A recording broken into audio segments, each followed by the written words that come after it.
시작해 주시죠. 윤석열 후보님, 아까 제2공항을 어떻게 확장하느냐, 그 말씀하실 때 오사카 간사이 공항. 네네. 근데 간사이 공항은 제가 알기로는 이렇게 완전 인공섬인데. 그렇죠. 인공섬이죠. 무슨 철판을 깔아서 한다는 거의 무슨 철판으로 만드는 인공섬 아닙니까? 아, 파일을 박는 이야기를 지금 말씀하시는 밑에 파일 박고, 예. 그리고 위에는 우리 큰 복공판 같은 철판을 쫙 깔아가지고 만든 거 아닙니까? 아, 그 철판을 깔아서 만든 인공섬이라고요? 네네. 저는 그렇게 알고 있어서. 알겠습니다. 네. 예. 그래서 한번 물어봤습니다. 예. 그게 어떠냐. 그 다음에요. 네. 지금 문재인 대통령이 대장동 철저 수사를 지시했지 않습니까? 네. 문재인 대통령 때 이제 검찰총장을 하신 분으로서 이 문재인 대통령이 대장동에 대해서 철저하게 수사하라 이 말 뜻이 진짜 철저하게 수사라는 겁니까? 아니면 이재명 후보 됐으니까 대충 덮어주라는 겁니까? 저는 해석이 잘 안 돼가지고 우리 윤석열 후보님 어떻게 제가 해석을 그걸 하세요? 해석을 잘했으면 쫓겨났겠습니까? 아니요, 해석을 어떻게 하세요? 그러니까 저는 도무지 이해가 안 가는 게 네. 저는 검사 시절에 정말 좀 욕을 먹더라도 총장님 말도 잘 안 들었어요. 아니 비리가 보이면 수사하고 수사해서 뭐 알겠습니다. 드러나면 난대로 처리하면 되는데 이 대통령 말이 무슨 뜻인지를 제가 묻는 겁니다.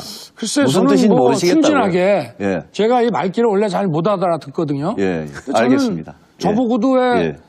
우리 청와대도 여권도 수사하라고 했단 말입니다. 알겠습니다. 제 임명장 받을 때. 그냥 저는 그냥 그대로 받아들였는데. 이 철저히 수사를 하려면, 네. 철저히 수사를 하려면 박영수 특검이나 네. 권순일 대법관이나 이런 사람들까지도 다 철저하게 수사를 해야 되지 않겠습니까? 아니 뭐 특히 박영수 특검 같은 경우에는 뭐 여러 대로 비리가 지금 드러나고 있으니까. 네. 예. 지금 주식시장이 굉장히 이제 3천선이 붕괴가 돼가지고 패닉에 빠진 그런 개미 투자자들이 굉장히 많습니다. 그래서 오늘은 뭐 조금 주식시장이 조금은 다시 올라갔습니다만은 어제만 하더라도 2,900선 붕괴될까봐 많이 걱정들 하고 이랬는데 지금 개인 투자자들 불만 중에 이제 하나가 공매도에 관한 게 하나가 있고요. 그리고 이제 검은머리 외국인이라고 아시죠? 네. 예, 검은머리 외국인들의 어떤 투자에 대해서도 우리 국내 투자자들이 굉장히 불만이 많은 게 이 검은머리 외국인이라는 사람들이 한국계 외국 국적을 가지고 있거나 이래가지고 외국계 증권사를 통해 가지고 우리나라에 투자를 하고 이러니까 이 사람들도 공매도 플러스 이 사람들이 세금 혜택도 우리 국내하고는 다르게 이렇게 한단 말입니다. 이 사람들은 심지어 뭐 군대도 안 갔다 오고 이러니까 우리 젊은 투자자들이 이 검은머리 외국인에 대해서도 굉장히 스트레스를 받고 이제 열도 받고 이러는 건데 제가 그래서 증권거래소는 폐지하자 이렇게 주장했습니다. 증권거래소 폐지에 대해서 우리 윤 후보님 어떻게 생각하십니까? 뭐 일단 상장 주식에 대한 거래에 대해서도 양도소득세 제도가 생겼기 때문에 그건 아직은 이제 시행은, 이제 시행은 안 됐지만 뭐 증권거래세가 이제 이중과세가 될 수가 있고 그런데 이제 또 증권거래세를 완전히 폐지하면은 이 초단기 매매들 있지 않습니까? 그거는 수수료를 어차피 내지 않습니까? 네, 그래서 수수료를 내니까 거래소는 폐지해도 좋다. 거래소하고 양도소득세를 같이 이중과세하는 나라는 거의 없거든요. 안 맞는 것 같습니다. 증권거래소 폐지 찬성하십니까? 네, 저도 뭐 공감합니다. 예, 알겠습니다. 찬성하시는 걸로 그러면 알겠습니다.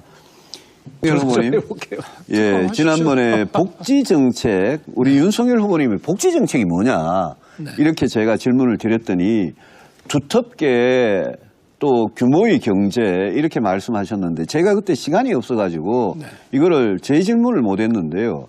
이 두텁게 복지를 한다는 거하고 규모의 경제, 복지에서 규모의 경제를 한다. 이게 무슨 뜻인지 좀 설명을 해 주실래요? 그날도 그 질문 취지를 제가 좀 잘 이해를 못 했거든요. 논란이 되다가 나와요. 아니, 제 질문 취지는 이겁니다. 윤석열 후보님의 복지정책은 그 핵심이 뭐냐? 문재인 정부 복지정책과 뭐가 다르냐? 왜냐하면 이 코로나 이후에 양극화가 굉장히 더 심해질 거거든요. 그럼 분명히 코로나 이전보다도 복지에 대한 수요는 늘어나고 그러다가 아까 홍준표 의원님 말씀하신 대로 고령화 엄청나게 늘어나니까 복지는 앞으로 수요는 계속 늘어나는데 지난번에 이제 증세에 굉장히 반대를 하셨어요. 그러면 이제 윤석열 후보님은 세금은 안 거두고 복지 수요는 이렇게 늘어나는 코로나 이후 상황에서 어떤 복지를 할 거냐. 이러니까 이제 답변이 두텁게 규모의 경제 이렇게 말씀하셔서 이게 무슨 뜻입니까? 그러니까 제 복지의 기본 방향은 성장과 복지의 공정한 선순환이라는 겁니다.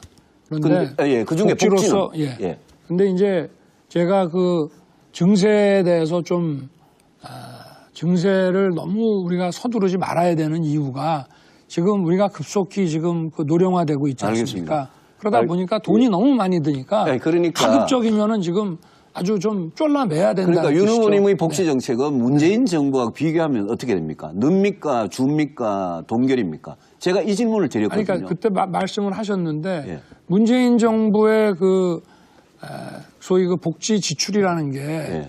제가 볼 때는 좀 비효율적이고 비효율적인 거 그리고 너무 줄인다. 좀 그 뭐라 그럴까 좀 그냥 모든 사람한테 그냥 막 나눠주는 그런 거라서 예. 저는 취약계층에게 집중적으로 나눠주면서 예. 하다 보면 물론 코로나 긴급구조는 별도이지만 예. 복지는 좀 우리가 당분간은 조금 더 효율화해가지고 잘 그러니까 문재인 정부의 복지 지출에 비해서 네. 우리 윤석열 후보님의 복지 정책은 그 총 복지 지출이 네. 좀 줄어들 수도 있겠네요. 그럴 수도 있겠죠. 왜냐하면 이게 마지막으로 가는 분들한테 제대로 가야지 예. 이 중간에 이런 누수 현상이나 지금 이런 국가 부채가 굉장히 심각하지 않습니까? 굉장히 심각하죠. 그러니까 국가 부채를 다음 정부가 더 늘릴 수는 없지 않습니까? 그렇습니다. 그럼 국가 부채도 더 늘리지 않고 세금도 더 늘리지 않으면서 네.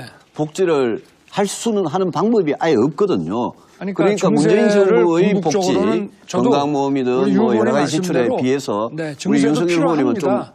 증세도 필요한데 증세가 지금 필요하다고요? 예, 증세도 필요합니다. 그러나 예. 먼저 우리가 아니 증세라든지 지난번에 부가세 인상에 대해서는 반대하셨잖아요. 그럼 네. 증세를 필요하면 아니 뭘 부가세 인상이라고 하는 하죠? 거는 예. 이거죠. 부가세가 자영업자들한테 알겠는데요. 많이 저게 아니 그래 가니까. 증세가 필요하면 네. 뭘 증세를 합니까? 뭐 우리가 이제 소득세라든가 뭐 법인세라든가 또는 뭐 다른 여러 가지 간접세들이 있지 않겠습니까? 그럼 복지를 하기 위해서 소득세나 네.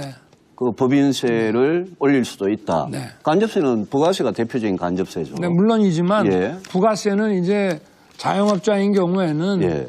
이 최종적인 그 원래 부가세라는 거는 궁극적으로는 그 그래서 제가 소비자가 부담하는 건데 예, 제가 그래서 우리 윤석열 후보님께서 앞으로 토론이 많이 남았으니까요. 네.